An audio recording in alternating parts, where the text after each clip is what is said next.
नमस्कार, झारखंड के बढ़ते कदम में आप सभी का स्वागत है। मैं हूं आपके साथ रीमा प्रसाद। झारखंड की रघुवर सरकार ने 1 साल का कार्यकाल पूरा कर लिया है, लिहाजा सरकार के 1 साल के कार्यों का मूल्यांकन जरूरी है। हालांकि किसी भी सरकार के लिए 1 साल का समय बहुत कम होता है, लेकिन झारखंड सरकार ने पिछले 1 साल में जो भी कदम उठाए हैं उसकी चर्चा जरूर होनी चाहिए। मुख्यमंत्री की माने तो 1 साल के कार्यकाल में सरकार की 3 सबसे बड़ी उपलब्धि रही। एक, शासन प्रशासन पर लोगों का विश्वास जगा है।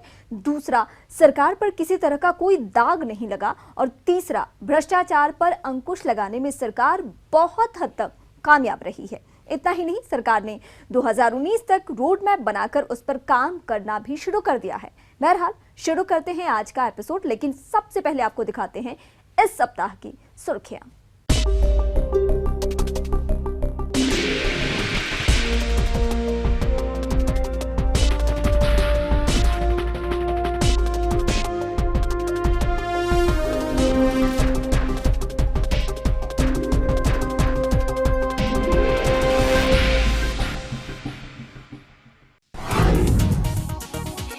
झारखंड की रघुवर सरकार ने रांची के नामकुम में तकनीकी विश्वविद्यालय खोलने को मंजूरी दे दी है। इसमें 80 करोड़ से अधिक की राशि खर्च की जाएगी। इसके लिए 50.44 एकड़ जमीन दी जाएगी। टेक्निकल यूनिवर्सिटी खोलने का उद्देश्य राज्य में इंजीनियरिंग और पॉलिटेक्निक संस्थाओं को बढ़ावा देना है। कांके के सांगा गांव में एडवांस ट्रेनिंग इंस्टीट्यूट यानी ATI की स्थापना की जाएगी। रघुवर कैबिनेट ने इस पर मुहर लगा दी है। संस्थान के लिए राज्य सरकार निशुल्क अथवा 1 रुपए सालाना के सांकेतिक मूल्य पर 15 एकड़ जमीन देगी। यहां से कुल 800 प्रशिक्षक तैयार किए जाएंगे। झारखंड सरकार ने महिलाओं और बालिकाओं के लिए तेजस्वी योजना शुरू करने का निर्णय लिया है। इसके तहत 11 से 24 साल की युवतियों का कौशल विकास सहित व्यावसायिक प्रशिक्षण दिया जाएगा। आर्थिक रूप से कमजोर लड़कियों को योजना के दायरे में लाया जाएगा। विश्व बैंक की मदद से शुरू की जाने वाली इस योजना को राज्य के 17 जिलों में चलाया जाएगा। रघुवर कैबिनेट ने सेवा गारंटी अधिनियम 2011 को संशोधित कर दिया है। इसमें कुल 151 तरह की सेवाओं को शामिल किया गया है। इस अधिनियम में सेवा देने वाले विभागों और पदाधिकारियों की जवाबदेही सुनिश्चित की गई है। निर्धारित समय में सेवा नहीं देने पर दंड का प्रावधान किया गया है। मुख्यमंत्री रघुवर दास ने कहा है कि साल 2016-17 का बजट कुछ अलग होगा। इसमें कृषि के लिए अलग से प्रावधान किया जाएगा। सरकार को कुछ ऐसे भी सुझाव आए हैं कि कृषि के क्षेत्र में सिंगल विंडो सिस्टम लागू किया जाए। इस दिशा में सरकार काम कर रही है। साल 2017 तक इसमें अमल करने की कोशिश की जाएगी। मुख्यमंत्री रघुवर दास ने कहा है कि सरकार गांवों को ध्यान में रखकर अगले साल का बजट बना रही है। ग्रामीण विकास विभाग की योजना बनाओ अभियान की समीक्षा करते हुए मुख्यमंत्री ने कहा कि विधायक भी ग्रामीण क्षेत्रों में चल रही योजनाओं की गुणवत्ता और निगरानी करे। किसी प्रकार की गड़बड़ी पाए जाने पर इसकी सूचना विभाग को दे। मुख्यमंत्री रघुवर दास ने कहा है कि पलामू में बार बार पड़ने वाले सूखे से निजात के लिए सरकार सोन नदी से पाइपलाइन के माध्यम से पानी लाने की योजना पर काम कर रही है। साल 2017 में इसका शिलान्यास किया जाएगा। इस पर करीब 4000 करोड़ रुपए खर्च किए जाएंगे। बजट पूर्व संगोष्ठी कार्यक्रम में शिरकत करने पहुंचे मुख्यमंत्री ने कहा कि अगले वित्तीय वर्ष का बजट सभी लोगों को ध्यान में रखकर तैयार किया जा रहा है। श्रम मंत्री राज पालीवाल ने कहा है कि मजदूरों का वेतन सुनिश्चित करने के लिए ऑपरेशन इंसाफ चलाया जाएगा। विभाग के 1 साल के कार्यों का लेखा जोखा पेश करते हुए उन्होंने कहा कि उनकी सरकार ने उद्योग व्यवसाय से जुड़े जटिल कानूनों का सरलीकरण कर झारखंड को पहले स्थान पर पहुंचा दिया है। विभागीय मंत्री ने कहा कि उनका विभाग अगले साल सभी 24 जिलों में कौशल विकास कार्यक्रम के तहत हुनर योजना शुरू करने जा रहा है। लुइस मरांडी ने कहा है कि उनकी सरकार बजट 2016-17 में निशक्तों के लिए विशेष प्रावधान करने जा रही है। मूक बधिरों, नेत्रहीनों और अन्य के लिए शिक्षा और रोजगार के क्षेत्र में नई योजनाएं शुरू की जाएंगी। विभाग के 1 साल का रिपोर्ट कार्ड पेश करते हुए विभागीय मंत्री ने कहा कि बिचौलियों और कमीशन खोरी पर प्रतिबंध लगाने के लिए IT की ओर से तेजी से कदम बढ़ाए जा रहे हैं। सरकारी संपत्ति की लूट किसी भी कीमत में बर्दाश्त नहीं की जाएगी। सरकारी जमीन पर कब्जा गंभीर अपराध माना जाएगा। मुख्यमंत्री जन संवाद कार्यक्रम में आए मामलों की सुनवाई करते हुए मुख्यमंत्री के सचिव सुनील बर्णवाल ने कहा कि सरकारी संपत्ति की लूट को बढ़ावा देने वाले अधिकारियों के खिलाफ भी सख्त कार्रवाई की जाएगी। झारखंड में मोबाइल टावर लगाने की अनुमति अब आईटी सचिव देंगे। सचिव की अध्यक्षता में गठित कमेटी टावर स्थापित करने के संबंध में टेलीकॉम कंपनियों को एनओसी देगी। आईटी सचिव की अध्यक्षता में गठित कमेटी में वन एवं पर्यावरण विभाग के प्रधान सचिव और गृह विभाग के सचिव के अलावा कई अन्य विभागों के सचिव या प्रतिनिधि शामिल होंगे।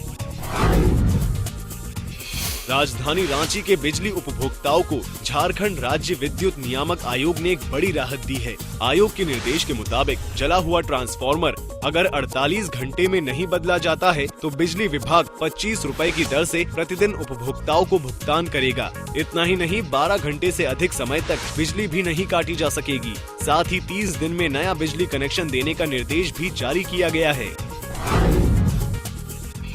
सरकार की योजनाओं को जन जन तक पहुंचाने के उद्देश्य से रांची समेत कई जिलों में होर्डिंग्स लगाकर लोगों को लाभकारी योजनाओं की जानकारी दी जा रही है। इस कड़ी में पिछले दिनों रांची के एल्बर्ट एक्का चौक पर एलईडी होर्डिंग लगाई गई, जिसका उद्घाटन सूचना एवं जनसंपर्क विभाग के प्रधान सचिव संजय कुमार ने किया। इस दौरान उन्होंने कहा कि रांची के अलावा बाकी जिलों में भी एलईडी होर्डिंग लगाए जाएंगे। रघुवर सरकार ने नवनिर्मित या निर्माणाधीन 16 औद्योगिक प्रशिक्षण संस्थानों यानी आईटीआई के संचालन की जिम्मेदारी लोक उपक्रमों या निजी क्षेत्रों को देने का निर्णय लिया है। ये उपक्रम सामाजिक उत्तरदायित्व यानी CSR के तहत इनका प्रबंधन और संचालन करेंगे। 16 में से बनकर तैयार 7 संस्थानों के संचालन को लेकर कंपनियों के साथ मेमोरेंडम ऑफ एग्रीमेंट पर हस्ताक्षर किए गए। फिलहाल वक्त है एक छोटे से ब्रेक का। ब्रेक के बाद आपको आगे दिखाएंगे मुख्यमंत्री रघुवर दास से खास मुलाकात।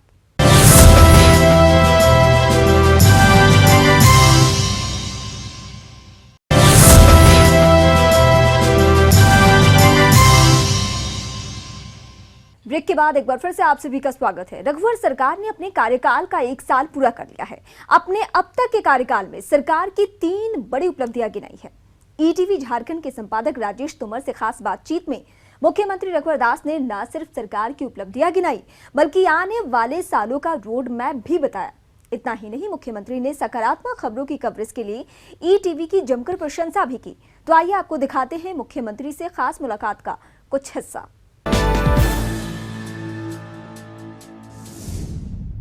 झारखंड में भाजपा की सरकार 1 साल पूरा कर चुकी है। मुख्यमंत्री रघुवर दास जी हमारे साथ हैं। जब ये सरकार में आए, मुख्यमंत्री बने तो कई चुनौतियां थी। उन्होंने 1 साल में कई काम किए हैं। कहां तक पहुंचे हैं वो जानेंगे और साथ ही आने वाले समय में इन्होंने क्या सरकार के लिए रूपरेखा तैयार किया वो भी बात करेंगे। सबसे पहले 1 वर्ष पूरे होने पर आपको ढेर सारी बधाई। और जो चुनौतियां थी आपके पास वो क्या थी जैसे सरकार आपकी यहाँ पर बनी? मैं ईटीवी के माध्यम से 1 वर्ष पूरे होने पर राज्य की समस्त जनता को मैं साधुवाद और धन्यवाद देना चाहता हूं। साथ ही साथ ईटीवी परिवार को भी बहुत बहुत साधुवाद, जिन्होंने हमेशा सकारात्मक सोच रखते हुए इस राज्य के विकास में महत्वपूर्ण भूमिका निभाने का काम किया। 1 वर्ष एक जी, फैसले अनेक जी। और अगर मैं विस्तार से बताऊं तो काफ़ी समय लगेंगे, लेकिन 1 वर्ष की जो सबसे बड़ी उपलब्धि मैं व्यक्तिगत रूप से मानता हूं वो है कि राजनीतिक दल, राजनेता और शासन पर लोगों का विश्वास वापस आना। जी। क्योंकि 14 वर्षों में जो राजनीतिक अस्थिरता के कारण राजनेताओं और शासन पर लोगों का विश्वास काफ़ी कम हो गई थी। तो मेरी जो प्राथमिकता थी कि शासन और राजनीतिक दल पर लोगों का विश्वास जमे, वो मैंने 1 वर्ष में प्राप्त किए। तो इस 1 वर्ष में क्या करप्शन सबसे बड़ा इश्यू था आपके लिए? नहीं, भ्रष्टाचार तो निश्चित रूप से इस राज्य को जो बदनामी का जो सबसे बड़ा कारण था। जिस राज्य को देश दुनिया में जिस राज्य की चर्चा होनी चाहिए थी, वो राज्य बदनाम राज्य के चेहरे पे से सुशोभित था। और मैंने ये मंत्री पद के शपथ लेने के बाद ही पहला ये घोषणा किया था कि भ्रष्टाचार मुक्त झारखंड, पारदर्शी शासन, जवाबदेह प्रशासन, समझदारी वाली प्रशासन। और मैं दावा नहीं करता कि भ्रष्टाचार मैंने समाप्त कर दिया, लेकिन भ्रष्टाचार को कम करने का प्रयास हमने शुरुआत जरूर की। कई ट्रैप हुए, निगरानी को आपने मजबूत किया है, एंटी करप्शन ब्यूरो जो है उसको आपने सशक्त किया है। जो काम है खासतौर पर, चाहे वो विकास की योजनाएं हों, चाहे वो सेवा क्षेत्र की बात हो, चाहे कल्याणकारी योजनाओं की बात हो, इन 3 जगहों पर अगर देखें तो क्या 1 साल में सरकार ने की? नहीं, देखिए, 1 साल किसी भी सरकार का मूल्यांकन करना मैं समझता हूँ उचित नहीं है। इतना जरूर राज्य की जनता को देखनी चाहिए कि हमारी सरकार 1 वर्ष के अंदर जो झारखंड में हर सरकार में महीने 2 महीने के बाद उस सरकार में बैठे हुए शासक या शासन पर आरोप लगते थे, तो 1 वर्ष के अंदर जो दूसरी उपलब्धि है, एक बेदाग सरकार, एक बेदाग शासन हमने देने का प्रयास शुरू की। और 1 वर्ष के अंदर किसी शासक पे बैठे हुए लोग पर कोई आरोप नहीं लगे। शासन आम जनता तक पहुँचे, इसके भी प्रयास हमने शुरू किए। मैं स्वयं गया, हमारे माननीय मंत्रीगण गए, अधिकारीगण जा रहे हैं।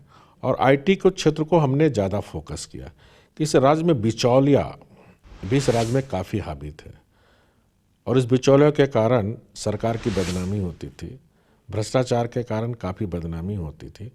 तो आईटी के क्षेत्र में अभी हमने काफ़ी फोकस किया ताकि आम जनता को किसी बिचौलिया का सामना ना करना पड़े, आम जनता को किसी सरकारी कार्यालय के चक्कर ना लगाना पड़े। आप रोड मैप की बात करते थे कि 1 वर्ष का आपने एक रोड मैप बनाया था। आने वाला जो वर्ष होगा उसमें क्या रोड मैप्स होंगे और सरकार की रेजुलेशंस क्या होंगे? नहीं, देखिए, हमने पूरे 2019 का रोड मैप बना लिया। मैं एग्जाम्पल बिजली का क्षेत्र में दूं तो बिजली का short time, middle time and long time जी, पावर हब झारखंड बने। और मैं मानता हूँ इस देश का पावर अगर कोई है तो है झारखंड, क्योंकि झारखंड में इतनी प्राकृतिक संपदा है, प्राकृतिक छटाएं हैं, सौंदर्य है, वन से आच्छादित प्रदेश है। खेल के क्षेत्र में देखें तो प्रतिभाओं की कमी नहीं है। कोई कारण नहीं कि झारखंड दुनिया का एक सिरमौर राज्य बने। और उसके लिए हमने एक road map, short time planning में जहाँ ट्रांसमिशन लाइन को ठीक करनी चाहिए तो हमने हर चीज़ का लक्ष्य निर्धारित किया। 2016 दिसंबर तक हमारा ट्रांसमिशन लाइन लगभग पूरी हो जाएगी। 2017 तक हमने टारगेट लिया कि झारखंड के हर गांव में बिजली की सुविधा पहुँचे। 2019 तक झारखंड अपनी बिजली की आवश्यकता पूरा करने के साथ साथ जो हमारे प्रधानमंत्री जी का सपना था, झारखंड एक ऐसा प्रदेश है जो पूरे देश को उजाला कर सकता है, तो लक्ष्य को भी हमने 2019 तक प्राप्त करने का हमने टारगेट लेकर काम शुरुआत कर दी है। और उसी का आपने देखा होगा 4000 मेगावाट जो पतरातू में काफ़ी विसंगतियां थी, उसको एनटीपीसी के साथ हम लोग ने जॉइंट वेंचर में बनाकर कंपनी बनाने का काम शुरुआत की। जो श्रद्धेय अटल बिहारी वाजपेयी जिन्होंने जो नॉर्थ कर्णपुरा बिजली परियोजना जो यूपीए के शासन में 10 वर्ष से बंद थे, आदरणीय प्रधानमंत्री झारखंड की धरती से आकर शुरुआत की, जो 2017 में पूरा होने जा रहा है। उसी तरह टीवीएनएल का भी उस दिशा में भी हम लोग काफ़ी काम आगे बढ़ा चुके हैं। तो आने वाले 2019 तक पावर में हब झारखंड बनेगा, ये मुझे विश्वास है। फिलहाल वक्त है एक छोटे से ब्रेक का। ब्रेक के बाद जानेंगे मनरेगा में किस तरह मोबाइल गवर्नेंस को लागू करने की दिशा में कदम आगे बढ़ाए गए हैं।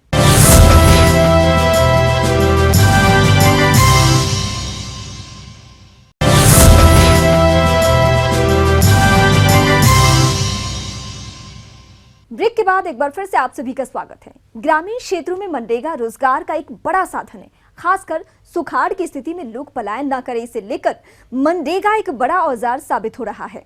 झारखंड की रघुवर सरकार इसे और भी धारदार बनाने की योजना पर काम कर रही है। इसके तहत अब मजदूर एसएमएस भेजकर मनरेगा के तहत रोजगार की मांग कर सकते हैं। इतना ही नहीं, झारखंड सरकार मनरेगा में मोबाइल गवर्नेंस को लागू करने की दिशा में भी तेजी के साथ कदम आगे बढ़ा रही है।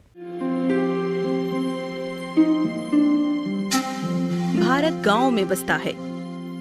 झारखंड की भी अधिकांश जनसंख्या गाँव में ही निवास करती है। लिहाजा गाँव को समृद्ध और संपन्न बनाए बिना राज्य का विकास संभव नहीं है।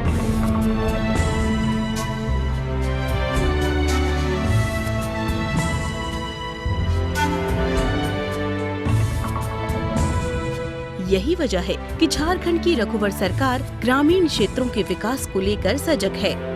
ग्रामीण विकास विभाग गांवों को आत्मनिर्भर और विकसित बनाने के लिए कई योजनाओं पर काम कर रहा है। विभागीय मंत्री नीलकंठ सिंह मुंडा की माने तो सरकार गांव में ही लोगों को रोजगार उपलब्ध कराने के लिए कृत संकल्प है। मनरेगा में मोबाइल गवर्नेंस को लागू करने की दिशा में तेजी से कदम आगे बढ़ाए गए हैं। सिर्फ SMS भेजकर ही मजदूर मनरेगा के तहत रोजगार की मांग कर सकते हैं। इतना ही नहीं, ऐप के माध्यम से सड़क, पुल, पुलिया के निर्माण में गड़बड़ी की जानकारी भी दी जा सकती है। तो साल का करीब 900-950 करोड़ रुपया, 950 रुपये का बजट का क्वेश्चन था, लेकिन इस बार 1800 करोड़ हुआ है। क्योंकि पिछले साल हम लोग जो 2 महीना में जो काम किए उसी को देखते हुए केंद्र सरकार ने कुछ बजट बढ़ाया है। इस बार हमारा प्रगति बहुत अच्छा रहा है और जो पेंडिंग योजना है, बहुत से जगह अधूरे काम थे, जो आज तक काम का जो गुणवत्ता जो होता था उस गुणवत्ता में भी हम इस बार अच्छा काम कर रहे हैं कि गुणवत्ता बना रहे। आइए अब एक नजर डालते हैं ग्रामीण विकास विभाग के 1 साल के कार्यों पर।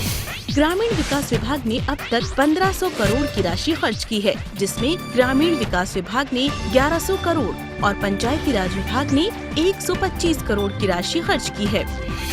कुल मिलाकर विभाग ने अब तक 45% राशि खर्च कर दी है। सिंचाई, जल छाजन और आजीविका पर 1505 करोड़ की योजनाओं का प्रस्ताव तैयार किया गया है। आजीविका मिशन जौहार के लिए विश्व बैंक को 875 करोड़ का प्रस्ताव बनाकर भेजा गया है। जल छाजन के लिए 347 करोड़ का प्रस्ताव तैयार किया गया है, जिसे नाबार्ड के पास भेजा जाएगा। जापानी कंपनी जॉयका से सरकार 282 करोड़ रुपए लोन लेगी। प्रस्ताव बनाकर केंद्र के पास भेजा गया है। अनुसूचित और उग्रवाद प्रभावित जिलों में 500 मॉडल ग्राम बनाए जाएंगे। उग्रवाद प्रभावित 14 जिलों की 10 क्षेत्रों की पहचान कर इंटीग्रेटेड अप्रोच के साथ विकास योजनाएं चलाई जाएंगी। अति उग्रवाद प्रभावित क्षेत्रों के विकास के लिए 733 करोड़ की योजना को स्वीकृत किया गया है। 500 गांवों को स्मार्ट ग्राम के तौर पर विकसित किया जाएगा। इसके लिए केंद्र को प्रस्ताव भेजा जाएगा। करीब 1.25 लाख अधूरे इंदिरा आवास को राज्य सरकार अपने खर्च से पूरा करेगी। मोबाइल गवर्नेंस से ग्रामीण विकास की योजनाओं की मॉनिटरिंग की जाएगी। अब तक 3032 ग्राम पंचायतों को टैब दिए गए हैं। बाकी पंचायतों को भी जल्द ही टैब दिए जाएंगे। साल 2022 तक सभी बेघर ग्रामीणों को पक्का मकान दिया जाएगा। बहरहाल झारखंड में सुखाड़ की स्थिति है, लिहाजा ग्रामीण विकास विभाग की जिम्मेदारी और भी बढ़ जाती है। यही वजह है कि ग्रामीण क्षेत्रों में रोजगार मुहैया कराने से लेकर पलायन रोकने में विभाग अपनी महत्वपूर्ण भूमिका निभा रहा है। विभाग का दावा है कि बजट का जो पैसा बचा है उसे मार्च महीने तक खर्च कर लिया जाएगा। झारखंड देश का पहला राज्य बनेगा जहां जन वितरण प्रणाली को पूरी तरह दुरुस्त कर लिया जाएगा। खाद्य आपूर्ति विभाग कंप्यूटराइजेशन को लेकर तेजी के साथ काम कर रहा है। आगामी जनवरी से ऑनलाइन राशन का आवंटन भी शुरू हो जाएगा। साथ ही उपभोक्ताओं को मोबाइल फोन पर डीलरों तक अनाज पहुंचने की जानकारी दी जाएगी।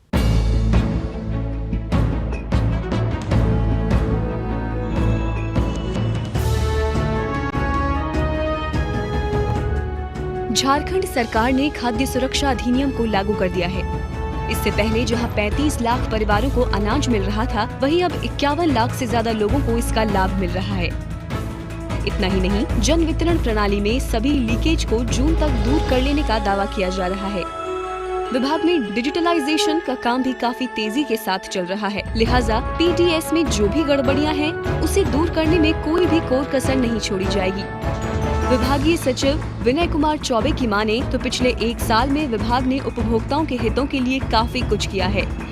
अब लोगों को मोबाइल फोन पर ही डीलरों तक अनाज पहुंचने की जानकारी दी जाएगी। बीपीएल परिवारों को मुफ्त में एलपीजी गैस कनेक्शन देने की योजना भी शुरू की गई है। इसके तहत करीब 1 लाख बीपीएल परिवारों को लाभ पहुंचाने का लक्ष्य रखा गया है। फिलहाल 6,800 परिवारों को एलपीजी कनेक्शन मुहैया करा दिए गए हैं। राष्ट्रीय खाद्य सुरक्षा अधिनियम 2013 जो है वो झारखंड राज्य में लागू नहीं हो पाया था और उसको हम लोगों ने यहाँ पर लागू किया और अक्टूबर माह से हम लोग 42,52,408 हमारे पूर्विकता परिवार थे और 9,17,751 अंत्योदय परिवार, कुल 51,70,159 परिवारों को हम लोग 1,30,000 मीट्रिक टन जो खाद्यान्न है जिसमें चावल और गेहूँ दोनों सम्मिलित हैं। आइए एक नजर डालते हैं खाद्य आपूर्ति विभाग के 1 साल के लेखा जोखा पर। झारखंड सरकार ने 1 साल के अंदर खाद्य सुरक्षा कानून को लागू कर दिया है। कानून के लागू होने से 51 लाख से अधिक परिवारों को इसका लाभ मिल रहा है। राजधानी रांची में रात्रिकालीन दाल भात केंद्र की शुरुआत की गई है। रांची के अलावा धनबाद, जमशेदपुर, कोडरमा, हजारीबाग और देवघर में भी रात्रिकालीन केंद्र जल्द खोले जाएंगे। वर्तमान वित्तीय वर्ष में 6,800 बीपीएल परिवारों को मुफ्त गैस कनेक्शन दिया जा चुका है। कंप्यूटराइजेशन की तरफ विभाग तेजी से काम कर रहा है। फरवरी माह से एसएमएस के माध्यम से उपभोक्ताओं को खाद्यान्न के बारे में जानकारी दी जाएगी। जून महीने तक पीडीएस सिस्टम पूरी तरह से कंप्यूटराइज्ड हो जाएगा। हर गोदाम में इलेक्ट्रॉनिक वजन मशीन और गोदाम मैनेजरों को टैबलेट दिए जाने की योजना पर काम जारी है। कम वजन की शिकायत से निपटने के लिए गोदामों में डिजिटल तौल मशीन लगाई जा रही है। विभिन्न जिलों में 396 गोदामों के निर्माण को स्वीकृति दी गई है। पीडीएस दुकानदारों का कमीशन बढ़ा दिया गया है। प्रति क्विंटल 45 रुपए की जगह अब 80 रुपए दिए जाएंगे। पीडीएस की निगरानी के लिए सतर्कता समितियों के गठन की प्रक्रिया पूरी कर ली गई है। धान खरीद में बिचौलियों की भूमिका को खत्म किया जा रहा है। किसानों को बेरर चेक की जगह अकाउंट पे ही चेक दिए जाएंगे। जाहिर है खाद्य आपूर्ति विभाग न सिर्फ डिजिटलाइजेशन और कंप्यूटराइजेशन की तरफ तेजी से कदम बढ़ा रहा है, बल्कि पीडीएस में लीकेज खत्म करने और उपभोक्ताओं तक सही जानकारी पहुंचाने की दिशा में भी गंभीर प्रयास किए जा रहे हैं। खास बात यह है कि रघुवर सरकार के आने के बाद खाद्य सुरक्षा कानून को लागू करने में सफलता पाई गई है, जिससे लाखों बीपीएल परिवारों को इसका लाभ मिल रहा है। तो आज के एपिसोड में बस इतना ही। अगले अंक में फिर आपसे होगी मुलाकात। तब तक के लिए दीजिए इजाजत। नमस्कार।